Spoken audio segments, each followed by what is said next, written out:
أعوذ بالله من الشيطان الرجيم بسم الله الرحمن الرحيم السلام عليكم ورحمة الله وبركاته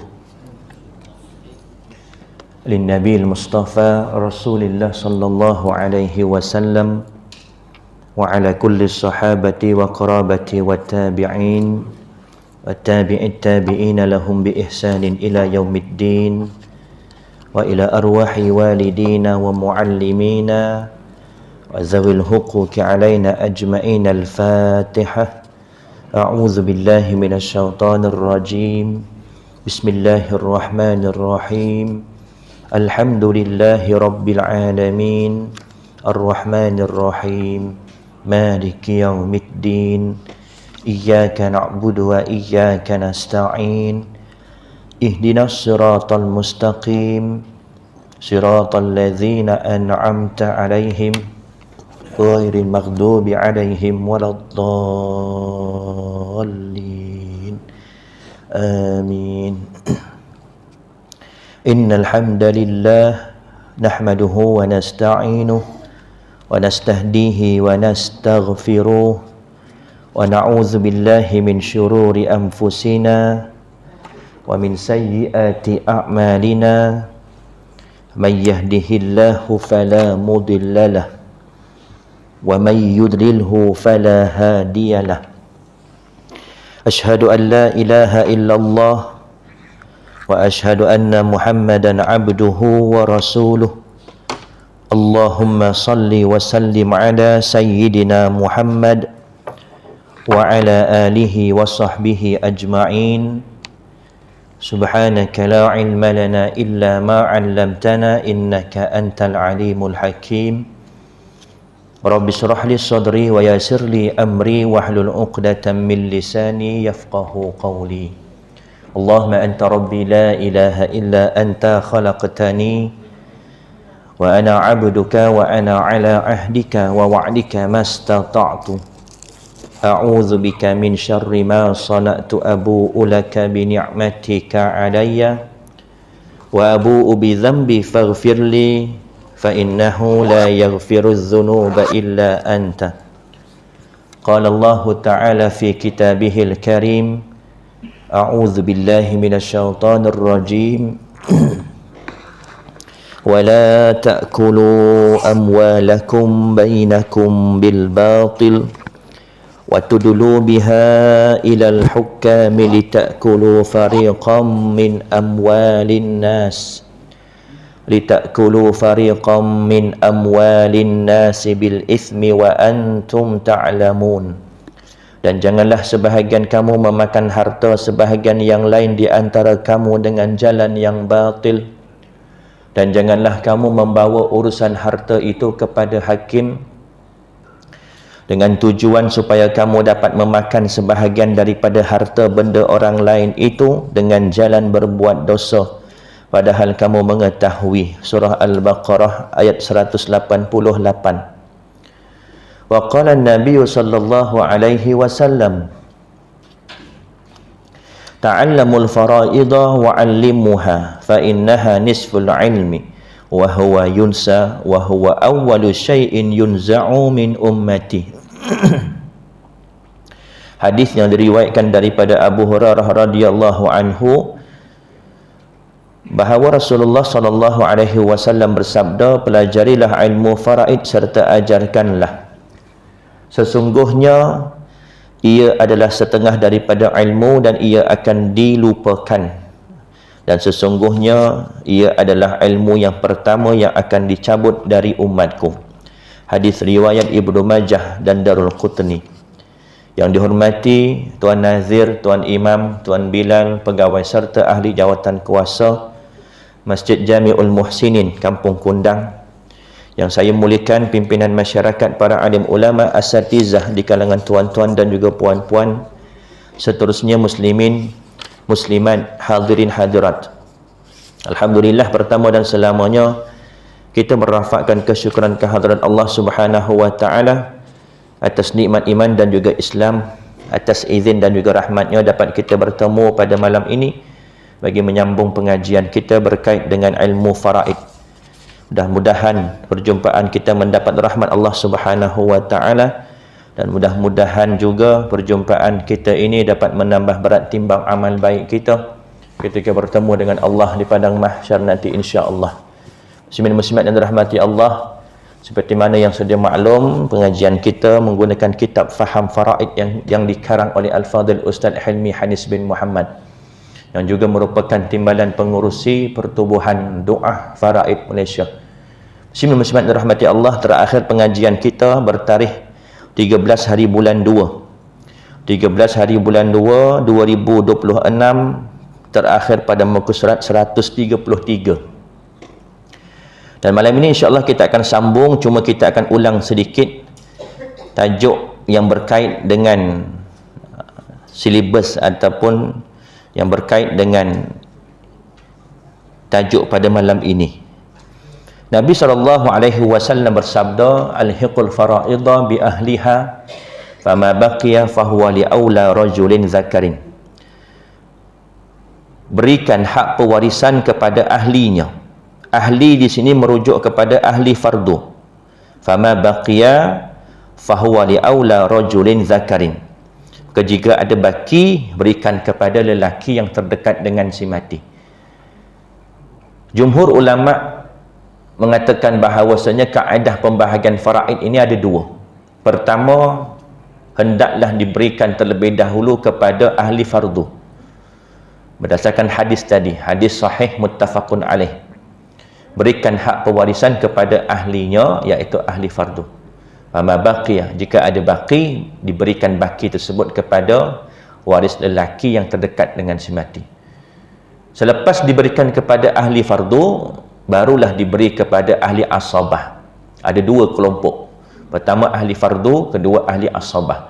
Siapa dia ahli fardu? Iaitu bahagian-bahagian ahli waris, yang mana ahli waris ini disebut oleh Allah, disebut oleh Nabi SAW.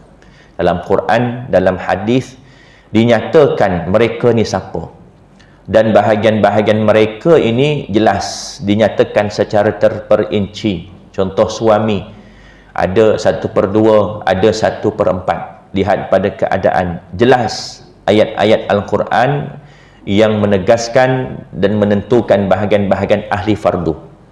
Terdapat 13 orang ahli fardu seperti mana yang kita dah sentuh pada perjumpaan yang lepas-lepas. Terdiri daripada ahli fardu yang pertama adalah di kalangan atas terlebih dahulu, iaitu bapa. Kemudian setelah bapa, ibu. Setelah ibu, datuk. Setelah datuk, nenek sebelah bapa. Kemudian nenek sebelah ibu. Kemudian pergi ke sisi si mati, iaitu pasangan. Pasangan, jika si mati perempuan, maka pasangannya suami. Jika si mati ni lelaki, maka pasangannya isteri. Ini ahli fardu. Mereka ini dinyatakan dalam Quran. Kalau lihat pada bahagian ayah, contoh ayah dalam surah An-Nisa ayat yang ke-11. Kalau lihat dalam datuk dan juga nenek, dalam hadis Nabi SAW jelas mengatakan bahagian nenek 1/6. Bahagian datuk pun begitu juga, 1/6, 1/6 tanpa asabah ataupun asabah. Dia menggantikan tempat bapa. Maknanya bahagian mereka ni dinyatakan berapa-berapa bahagian. Inilah ahli fardu. Kemudian anak perempuan, surah An-Nisa ayat yang ke-11 juga dinyatakan secara terperinci.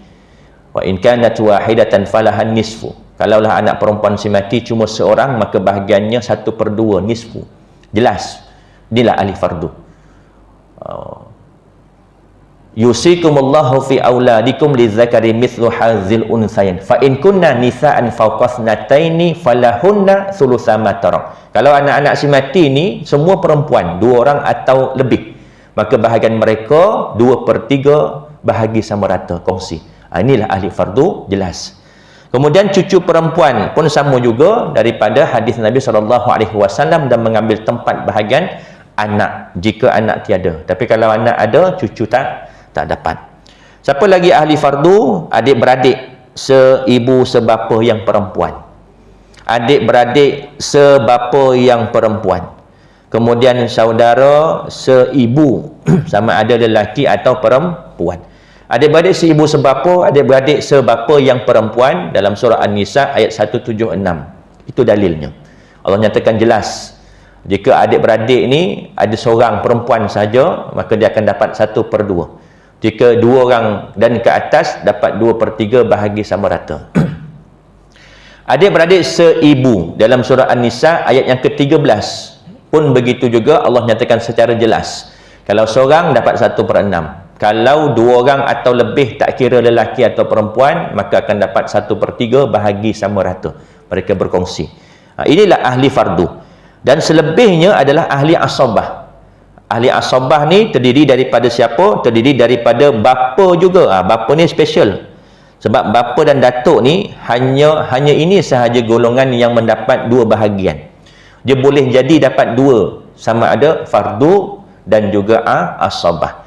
Selain daripada itu, contoh anak lelaki akan dapat asabah, cucu lelaki akan dapat asabah. Kemudian adik-beradik lelaki seibu sebapa yang sebapa akan dapat asabah.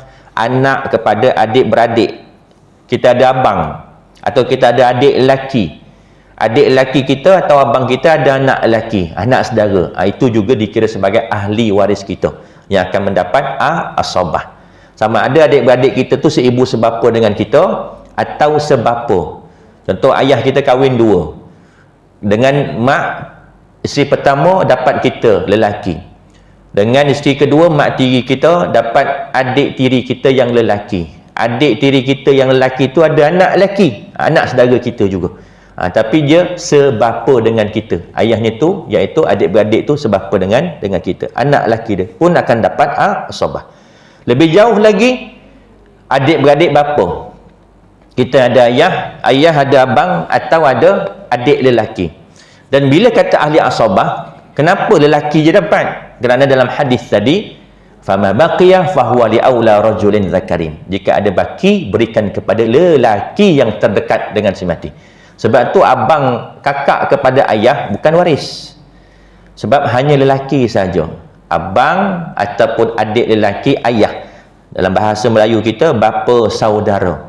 Dalam bahasa Jawa kita, kalau yang ayah, abang ayah, kita panggil wak. Kalau adik ayah, kita panggil acik. Acik apa namanya? Lelaki. Sama ada yang seibu sebapa ataupun yang sebapa. Pun sama juga. Atuk kahwin 2. Kahwin pertama dapat ayah. Kahwin kedua dapat wak. Dapat acik lah. Dapat acik. Jadi acik tu ada anak lelaki. Kalau anak lelaki wak kita. Ataupun anak lelaki acik kita. Dengan kita hubungan sebagai sepupu. Jauh tak tuan-tuan? Jauh. Pun boleh dapat. Sebab apa? Hadis tadi dia tak ada limit. Bila kata lelaki terdekat, maka segala hubungan yang terkait dengan si mati, yang mana nasabnya melalui ayah si mati dan dia lelaki, maka dia boleh dapat pusaka. Cuma andai misal kata semua yang lelaki ni, yang saya bulatkan warna biru ni, semua ada, tak ada dah. Tadi ada. Hilang dah. Tak seronok macam ni. Kalau semua ni ada, bermakna tak semua dapat. Bila kata tak semua dapat, kenapa tak semua dapat? Kerana ada orang kata apa, penilaian dari sudut kekuatan hubungan dia dengan si mati, ataupun yang mana lebih dekat. Contoh macam anak dengan cucu lelaki tadi. Anak lelaki dengan cucu lelaki. Bila dua-dua ni ada, dua-dua belum tentu dapat. Anak confirm dapat. Kerana ada 5 waris ni, waris utama. Yang mana tidak akan terhalang, tertegah dapat. Tidak ada orang yang boleh menghalang 5 orang ni. Melainkan dia melakukan perkara yang menegah dia daripada mendapat pusaka. Apa dia perkara yang menegah dia dapat pusaka? 3. Satu dengan sebab bunuh. Anak bunuh ayah. Tak kira kau anak ke, anak lelaki ke, kau tak dapat. Sebab apa? Kau tertegah dapat pusaka. Yang kedua dengan sebab apa? Sebab berbeza agama. Sama ada anak ni murtad, na'udzubillah. Atau anak ni mu'allaf. Mana dia dengan ayah mati, dia berbeza agama dengan ayah, sama ada dia Islam ataupun dia murtad, maka dia tertegah daripada mendapat pusaka ayah. Dan juga sebab yang ketiga dengan sebab walak, iaitu dengan sebab penghambaan. Kalau anak ni seorang hamba kepada tuannya, maka bila mati ayah kepada hamba ni tak boleh mewarisi harta ayahnya. Kalau tak ada 3 benda ni, 5 waris utama ni berhak dapat. Tak ada orang yang boleh menghalang dia. Siapa dia? Pertama sekali adalah pasangan. Kalau dia berkahwin, pasangan dia lah. Dan bila kata pasangan ni, mesti dengan hubungan pernikahan yang sah, hubungan pernikahan yang masih ada kaitnya, yang masih ada hubungannya, belum terputus. Bila kata hubungan pernikahan, adakah syarat mesti kena bersama? Maaf, mesti kena jima? Tak. Sebab hubungan tu dengan sebab pernikahan. Aku terima nikahnya si Fulanah binti si Fulan dengan mas kahwin RM300 tunai. Tiba-tiba toleh belakang pengantin perempuan meninggal dunia, terkejut jadi bini orang. Dah sah ni, nikah dah sah ni, saksi kata sah, jelas qabulnya, imamnya alhamdulillah, al-Fatihah, baca doa amin ya rabbal alamin, toleh-toleh belakang pengantin perempuan meninggal, belum sempat malam pertama. Perempuan ni pula ada harta, founder pula syarikat kan, harganya juta-juta harta dia. Dapat tak kat suami? Dapat. Walaupun hubungan tu baru je dalam seminit lepas nikah tu, tapi dia dikira sebagai ahli waris. Sebab apa? Ada hubungan pernikahan. Ada hubungan pernikahan. Kemudian siapa lagi lepas pasangan? Ibu kepada si mati, ayah kepada si mati, anak lelaki si mati, anak perempuan si mati. Kenapa saya selalu sebut si mati? Sebab kita kena tekankan hubungan ini mesti disandarkan dengan si mati. Ada orang datang jumpa saya, datang ke pejabat, Ustaz nak minta tolong kirakan, ayah saya baru meninggal minggu lepas. Saya tanya siapa waris yang ada? Waris yang ada nenek saya, dia cakap macam tu. Siapa lagi waris yang ada? Waris yang ada atuk saya. Siapa lagi waris yang ada? Waris yang ada mak saya, abang saya, kakak saya. Dia sandarkan hubungan tu dengan dia yang bertanya. Sebenarnya kena sandarkan kepada si mati. Tapi saya faham dah. Bila dia kata ayah saya, nenek atuk saya, bermakna ayah kepada si mati. Sebab yang meninggal ayah dia. Bila dia kata nenek saya, bermakna ibu kepada si mati. Bila dia kata ibu dia, bermakna isteri kepada si mati. Bila dia kata abang dia, anak lelaki si mati. Kakak dia, anak perempuan si mati. Dia lelaki yang bertanya, anak lelaki si mati. Mana waris yang ada? Ibu, ayah, isteri, 2 orang anak lelaki, 1 orang anak perempuan. Kita faham dah. Tapi bila kita sebut waris, kena sandar dengan si mati. Baru tepat. Baru boleh kita tentukan berapa bahagian setiap ahli waris. Jika berkumpul semua ahli asabah ini, tak semua dapat. Dan dia kena mengikut kepada yang mana lebih dekat dengan si mati. Siapa dia ahli asabah yang selain saya bulatkan warna merah tadi? Antaranya anak lelaki, cucu lelaki, bapa, datuk sebelah bapa dan ke atas. Bila sebut datuk, hanya datuk sebelah bapa sahaja yang dikira sebagai waris. Kita ada ayah, kita ada mak. Ayah ada ayah, mak pun ada ayah. Jadi dua-dua tu kita panggil atuk juga. Tapi yang dikatakan atuk, yang dikatakan waris dalam pusaka adalah atuk sebelah bapa sahaja. Saudara lelaki seibu sebapa, saudara lelaki sebapa, anak saudara lelaki daripada saudara lelaki seibu sebapa. Kemudian nombor 8, anak saudara juga tapi daripada abang yang sebapa. Kemudian bapa saudara seibu sebapa, pakcik lah, sebelah ayah, bukan sebelah mak. Bila kata bapa saudara, confirm lelaki. Kalau perempuan, ibu saudara, mak saudara. Tapi kalau bapa saudara, confirm lelaki. Bapa saudara sebapa, tadi seibu sebapa, yang ni sebapa. Kemudian sepupu, anak kepada pakcik tadi, sama ada sepupu daripada adik-beradik seibu sebapa dengan ayah atau sebapa. Kemudian kaedah mengenali mereka adalah semua golongan lelaki daripada ahli waris kecuali suami dan saudara lelaki seibu. Di kalangan 25 orang ahli waris, ada 10 perempuan, 15 lelaki. Yang 15 lelaki itu semua ahli asabah, melainkan 2 ni iaitu siapa? Suami dan juga adik-beradik seibu. Nama mereka, dinamakan mereka sebagai asabah bin nafsih kerana mereka menjadi asabah dengan sebab diri mereka sendiri sahaja, tidak kerana kewujudan ahli waris yang lain. Kaedah pembahagian. Pembahagian secara asabah hanya kepada satu pihak sahaja. Tidak boleh ada lebih daripada satu asabah dalam satu masalah. Contoh dalam rajah ini, waris yang ada,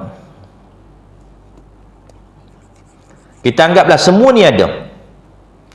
Daripada anak ada, daripada adik-beradik ada, daripada bapa saudara ada. Bila kata hanya satu kumpulan sahaja, kita kena pecahkan ada 4 kumpulan. Kumpulan pertama di kalangan kumpulan bawah. Ini dipanggil sebagai kumpulan usul furuk waris. Nombor 1. Kemudian kumpulan atas usul. Di kalangan bapa, datuk dan ke atas. Ini ahli asabah saja. Bila ahli asabah yang lelaki saja. Kemudian kumpulan yang ketiga di kalangan adik-beradik seibu sebapa dan adik-beradik sebapa. Ini nombor 3. Dan yang keempat di kalangan bapa saudara. Jadi 4 kumpulan. Bila ada kumpulan 1, kumpulan 2, 3, 4 tak dapat. Bila tak ada kumpulan 1, ada kumpulan 2, kumpulan 3, kumpulan 4 tak dapat. Tak ada 1, tak ada 2, ada 3. 3 dapat. 4 tak dapat. 1 tak ada, 2 tak ada, 3 tak ada, 4 tak ada. 3 tak ada, 4 ada. Barulah 4 dapat. 1, 2, 3, 4. 4 tak ada. Kemana pergi harta pusaka si mati? Baitul Mal. Di sini peranan Baitul Mal. Dia nombor 5. Mendapat asabah. Jadi bukan senang sebenarnya nak bagi ke Baitul Mal. Orang anggap je, anak si mati ni tak ada anak lelaki, hartanya pergi kat Baitul Mal. Belum tentu. Sebab kena lihat dulu, anak tu, cucu dan ke bawah, itu baru kumpulan pertama. Jadi ada kumpulan kedua, kumpulan ketiga, kumpulan keempat. Kena cari, cek dulu betul-betul. Hidup lagi ke tidak?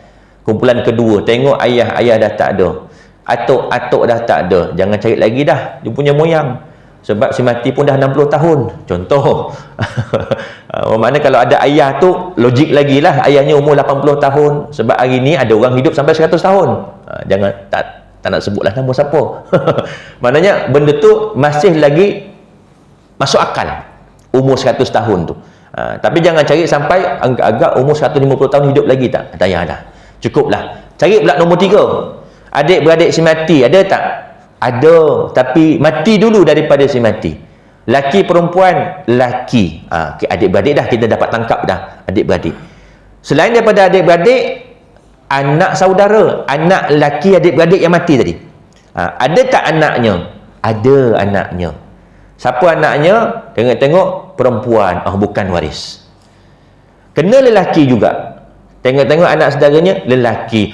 Dapat dekat anak saudara. Itu kumpulan ketiga. Kumpulan ketiga tak ada juga, maka akan pergi ke kumpulan keempat. Hilang dah.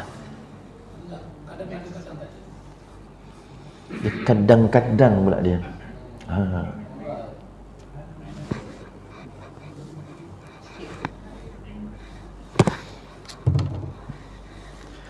Tak ada kumpulan ketiga, baru pergi ke kumpulan keempat, terdiri daripada bapa saudara ataupun sepupu.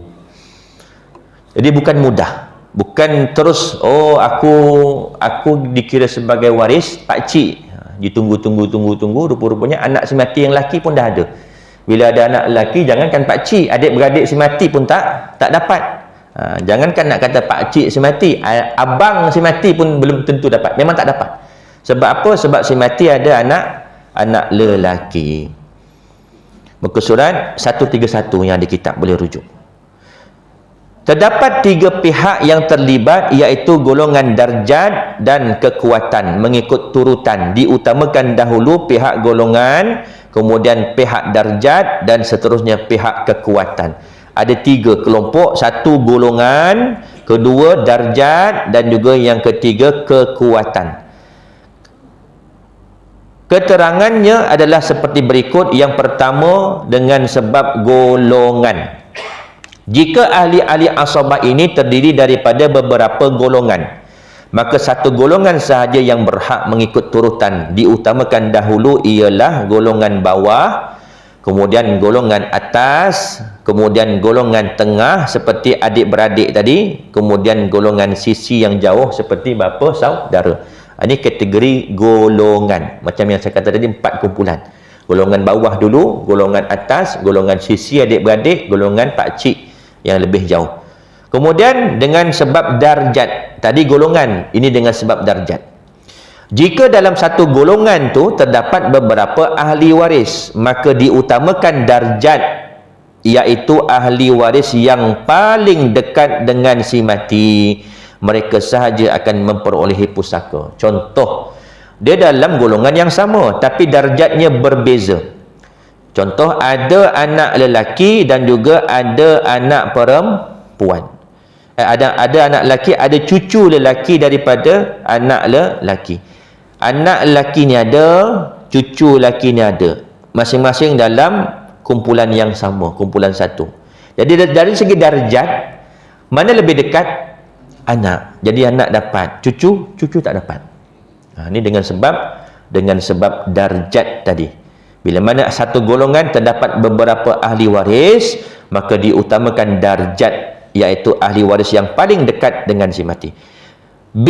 Manakala ahli waris yang jauh akan terhalang dengan ahli waris yang dekat tersebut. 1, 2, 6 golongan bawah. Lihat nota kaki di bawah. Menurut Syekh Al-Alamah Az-Zailai rahimahullah, golongan bawah didahului daripada golongan atas kerana. Kenapa anak si mati nombor 1, bukan ayah si mati? Kalau ikut kemuliaan, ayah lagi mulia daripada anak. Kata Syekh Al-Alamah Al-Zailai rahimahullah, golongan bawah didahului daripada golongan atas kerana, pertama, dalil naqli. Dalil naqli ni apa? Dalil daripada Quran atau hadis. Dan bagi kamu ibu bapa, setiap seorang daripada mereka 1/6. Ini ayat Al-Quran, surah An-Nisa ayat yang ke-11. Surah An-Nisa ayat 11. Dalam ayat ini Allah Subhanahu wa taala berfirman yang bermaksud, dan bagi kedua ibu bapa, wali abawaihi likulli wahidin minhumas sudus. Bagi kedua ibu bapa masing-masing, setiap seorang daripada mereka 1/6 daripada harta yang ditinggalkan jika si mati mempunyai anak. Dalam ayat ini jelas menunjukkan Allah Ta'ala memberikan bapa 1/6 jika si mati mempunyai anak. Manakala anak lelaki tidak dinyatakan bahagiannya, maka sudah tentu anak lelaki mendapat baki, iaitu asabah. Jadi ayah akan menjadi ahli fardu 1/6, ibu 1/6. Kemudian ada anak lelaki si mati seorang, maka anak lelaki ni akan dapat baki 1/6, 1/6, 2/6. Kalau ada RM60,000, 10,000 untuk ayah, 10,000 untuk ibu, ada baki RM40,000 untuk anak lelaki tadi. Kenapa didahulukan yang di bawah? Kerana ayat ini jelas menunjukkan bahawasanya ayah dapat fardu. Ada baki, maka baki itu kepada anak lelaki.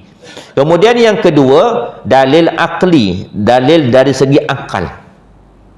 Seseorang sukar untuk mendermakan hartanya kerana apa? Kerana rasa sayang kepada anak. Oleh sebab itu, hati seseorang lebih dekat kepada anaknya berbanding bapanya. Betul tak? Betul. Kalau kita ada anak, kita ada ayah, siapa yang lebih kita dahulukan? Dari segi akal, kasih sayang. Nafkah, confirm memang anak dulu. Tapi kasih sayang, kita akan sayang anak terlebih dahulu berbanding bapa. Ini memang fitrah manusia. Dia akan sayang anak tu lebih berbanding bapa. Bukan tak sayang bapa, sayang. Cuma lebih kepada anak. Keperluan anak tu akan diutamakan. Nafkah satu cerita, tapi keperluan anak, kehendak anak itu lebih diutamakan.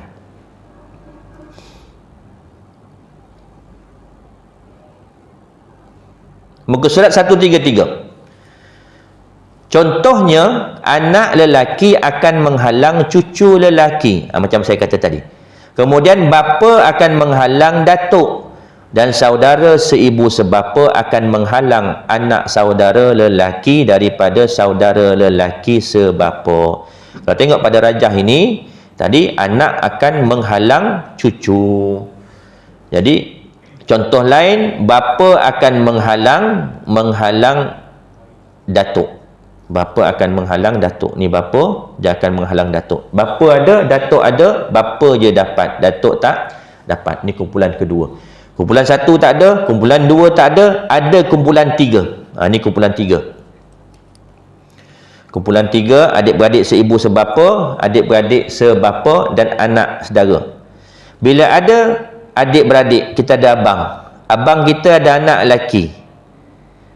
Dua-dua ni ada. Maka siapa yang akan dapat? Abang saja. Anak saudara dapat tak? Anak saudara tak dapat. Kerana apa? Kerana darjat dia lebih jauh berbanding ayah dia yang merupakan abang kita. Abang lebih dekat berbanding anak saudara. Sama juga dengan datuk. Sama juga dengan pakcik. Golongan yang 4 ni. Kita ada pakcik sebelah bapa dan kita ada sepupu anak pakcik yang lelaki. Maka pakcik ada, sepupu ada, pakcik yang dapat, sepupu tak dapat. Kerana darjatnya lebih jauh berbanding dengan ayahnya, iaitu pakcik. Di kaedahnya ialah ahli waris yang dihubungkan dengan si mati melalui perantaraan akan terhalang selagi perantaranya masih hidup. Ada anak, ada cucu. Macam mana cucu ni ada hubungan dengan si mati? Dengan sebab ada anak. Jika anaknya ada, maka cucu tak dapat. Sebab apa? Perantaranya masih ada. Sama juga adik-beradik dengan anak saudara. Kita ada abang, kita ada anak abang, anak saudara. Hubungan kita dengan abang lebih dekat, hubungan kita dengan anak saudara dengan sebab ada ayahnya, iaitu abang kita. Jadi perantara itu akan menghalang dia. Kemudian dari segi kekuatan, jika mereka berada dalam golongan yang sama dan darjat yang sama tetapi kekuatan yang berbeza, maka diutamakan ahli waris yang paling kuat hubungannya dengan si mati. Kekuatan di sini bermaksud ahli waris yang mempunyai 2 pertalian seibu sebapa. Contoh, diutamakan daripada ahli waris yang mempunyai pertalian sebapa. Lihat pada rajah balik.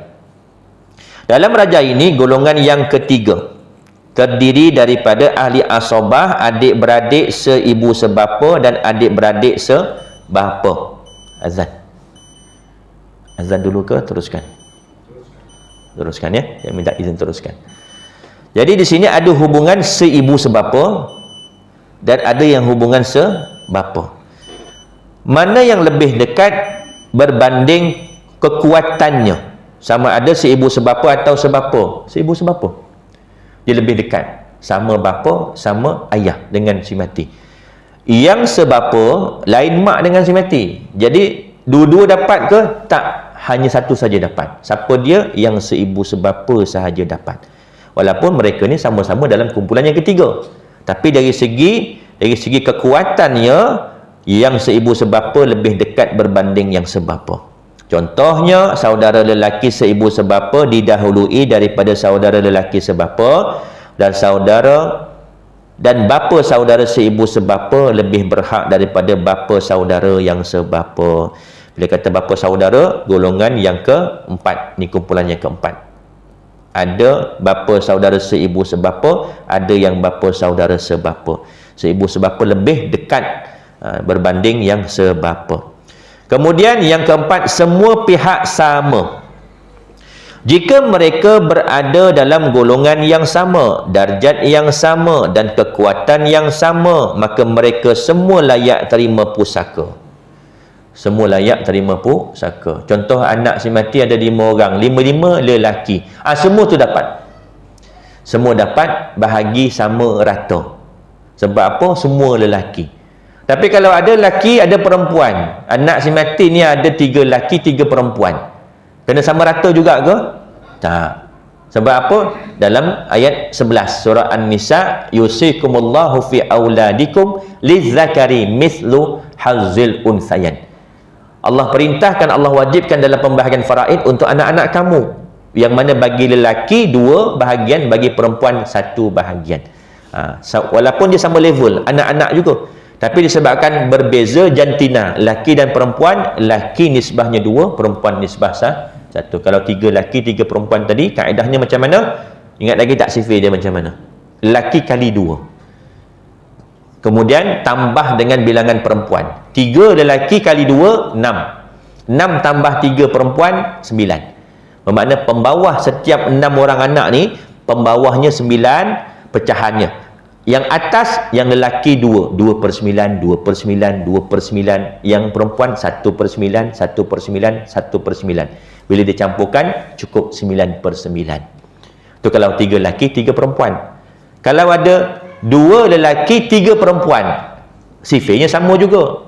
Lelaki kali 2, 2 kali 2, 4. Tambah 3, 7. Pembawah setiap waris, 7. Yang lelaki atasnya 2/7, 2/7. 1/7, 1/7, 1/7. Kumpulkan semua, cukup 7/7. Inilah yang dimaksudkan sebagai lizakari mislu hazil unsayan. Lelaki nisbah 2, perempuan nisbah 1. Kenapa macam ni ustaz? Kami ni pun anak si mati juga. Saya ni lagi kakak yang sulung. Tiba-tiba adik saya yang bongsu, yang lelaki umur baru sebulan, dapat lagi banyak daripada saya. Dia mempertikaikan. Dia nak pertikaikan siapa? Allah. Musliman, kalau kita kaji balik, kita lihat balik bagaimana sejarah pembahagian pusaka sebelum datang Islam. Sebelum datang Islam, ada tak cara pembahagian pusaka? Ada. Cara macam itulah, cara Arab jahiliah. Macam mana? Lelaki dewasa sahaja yang berhak dapat. Lelaki dewasa sahaja yang berhak dapat. Jangankan nak kata isteri si mati, ibu si mati pun tak dapat. Ini cara bagaimana Arab jahiliah membahagikan pusaka. Bila datang Islam, Allah perintahkan, Allah nyatakan, Allah tegaskan dalam surah An-Nisa ayat yang ke-7. Ayat ini ayat umum. Apa kata Allah? Lirrijali nasibu mimma tarakal walidani wal aqrabun walin nisa'i nasibu mimma tarakal walidani wal aqrabun. Bagi lelaki ada bahagian pusaka dari peninggalan ibu bapa dan kerabat, dan bagi perempuan juga ada bahagian pusaka dari peninggalan ibu bapa dan kerabat. Kita hari ini baca ayat itu macam biasa, tapi bagaimana para sahabat ketika turun ayat itu mendengar berita ni, mereka gembira, terutama di kalangan muslimat. Sebab apa? Sebab dulu mereka tak dapat, sebelum Islam mereka tak dapat harta langsung, ternafi sama sekali. Sama ada ibu, isteri, anak si mati yang perempuan memang tak dapat langsung. Tapi kita hari ini baca macam biasa je ayat tu. Sebab apa? Sebab masyarakat kita memang kita dapat. Dulu sebelum datang Islam, perempuan tak dapat. Maka datang Islam, datang syariat menaikkan martabat wanita yang dulunya tak dapat, dan hari ini dapat. Cuma kenapa perempuan sikit, laki banyak? Wallahu a'lam. Allah Maha mengetahui.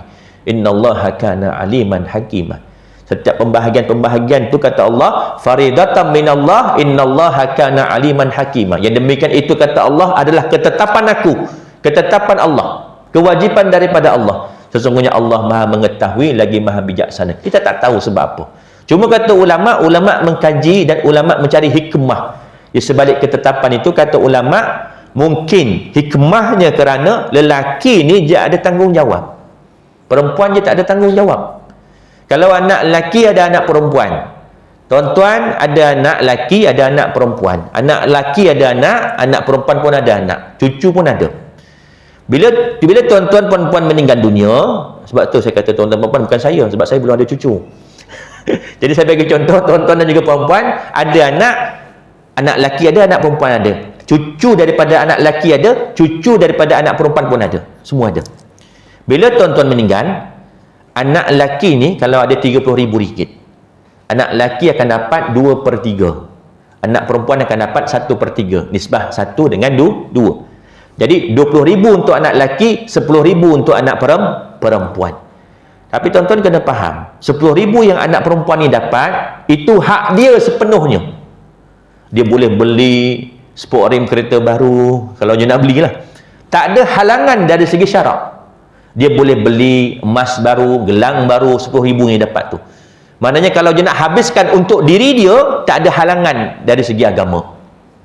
Sebab kalau dia ada anak, anak tu bukan tanggungjawab dia. Tanggungjawab siapa? Suami dia, ayah kepada anak tu.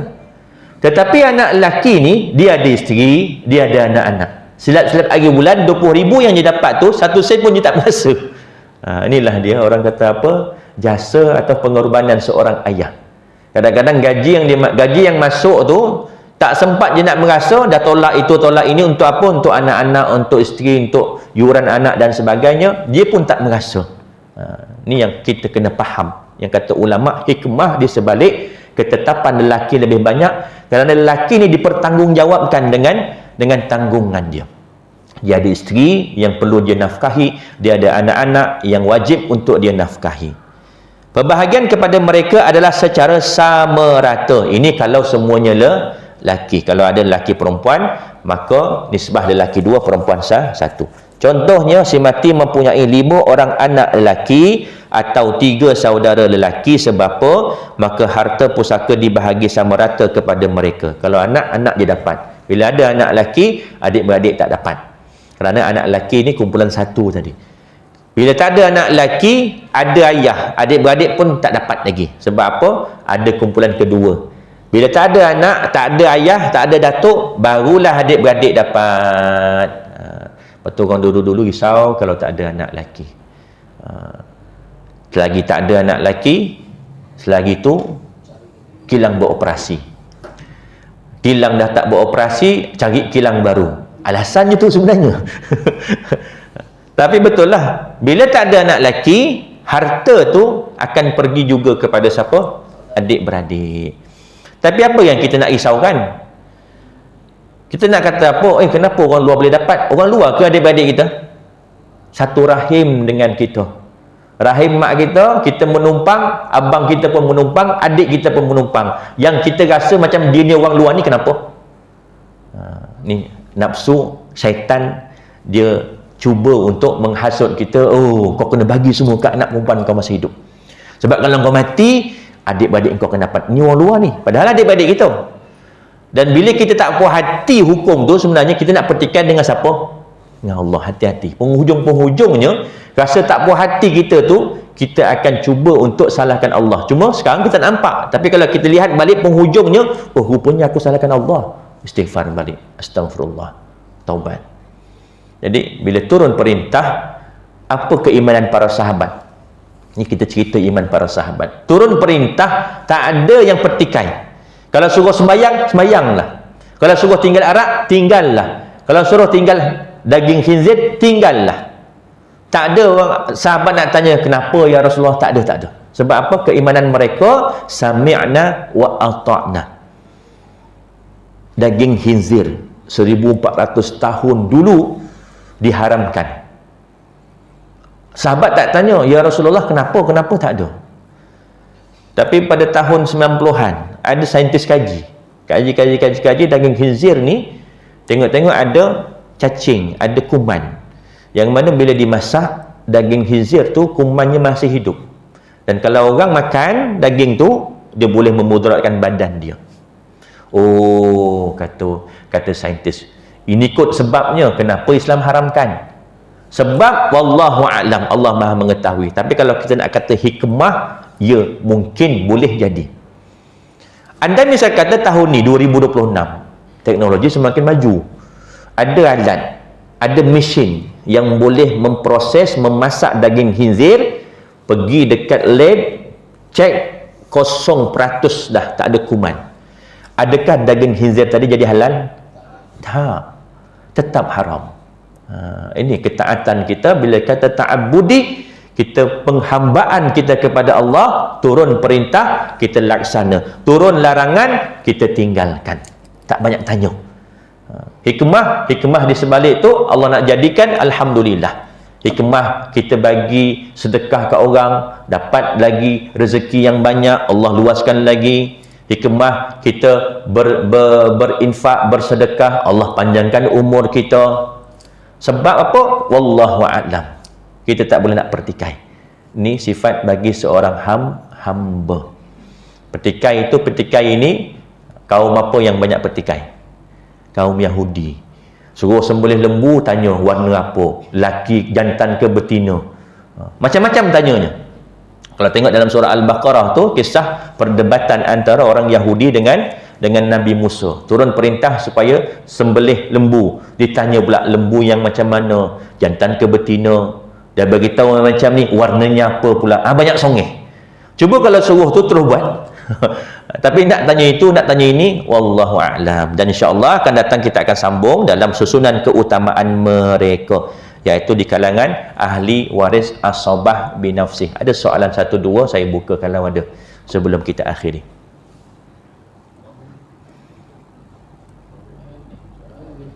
Malu nak tanya lah Ustaz, sebab saya faham. Bab faraid ni biasa dia melibatkan keluarga, dan kadang-kadang soalan tu seolah-olah macam membuka aib keluarga. Biasanya kalau yang macam ni dah habis kuliah, saya nak pergi ke kereta, Ustaz. Biasanya macam tu. Tak apa, nombor saya pun saya ada. Kalau tuan-tuan ada kelapangan, ada persoalan, boleh telefon saya, WhatsApp saya. Cuma saya nak bagi tahu, kadang-kadang WhatsApp ni saya tak boleh nak respon segera. Kadang ada yang seminggu baru saya respon, ada yang 2 minggu baru sempat respon. Sebab boleh kata hari-hari ada orang WhatsApp bertanya soal tentang faraid. Kalau yang dekat Facebook 3 tahun lepas pun ada lagi yang belum dapat balas. Jadi kalau dapat balas cepat tu alhamdulillah. Kalau lambat saya minta maaf awal-awal. Tapi insya-Allah setakat ni tak ada yang saya tak balas. Saya akan balas juga, cuma lambat. Kadang ada yang sampai berbulan-bulan. Jadi saya rasa cukup sekadar itu. Yang baik itu datang daripada Allah dan kurang lemah itu datang daripada kelemahan diri saya. Saya mohon maaf, mohon ampun andai terkasar bahasa, tergurus hati tuan-tuan dan juga puan-puan, terambil masa yang lebih daripada yang sepatutnya, saya minta maaf. Kita tangguh dengan tasbih kafarah dan suratul Asr. Subhanakallahumma bihamdika asyhadu an la ilaha illa anta astaghfiruka wa atubu ilaih. Bismillahirrahmanirrahim. Wal 'ashr innal insana lafi khusr illa alladzina amanu wa 'amilus salihati wa tawassaw bil haqq wa tawassaw bis sabr. Bismillahirrahmanirrahim. Alhamdulillahi rabbil alamin wassalatu wassalamu ala asyrafil anbiya'i wal mursalin wa ala alihi wa sahbihi ajma'in. Allahumma faqihna fid din wa 'allimna ta'wil wahdina siratal mustaqim siratal ladzina an'amta 'alaihim minan nabiyyin wasiddiqin wasyuhada'i wassalihin. Allahumma arinal haqqa haqqan warzuqna ittiba'ah wa arinal batila batila warzuqna ijtinabah. Allahumma inna na'udzubika min 'ilmin la yanfa' wa min qalbin la yakhsha wa min nafsin la yashba' wa min da'watin la yustajabu laha. Rabbana atina fid dunya hasanah wa fil akhirati hasanatan wa qina 'adzaban nar. Wa sallallahu ala sayyidina Muhammad wa ala alihi wa sahbihi wa baraka wa sallam. Walhamdulillahi rabbil alamin. Assalamualaikum warahmatullahi wabarakatuh.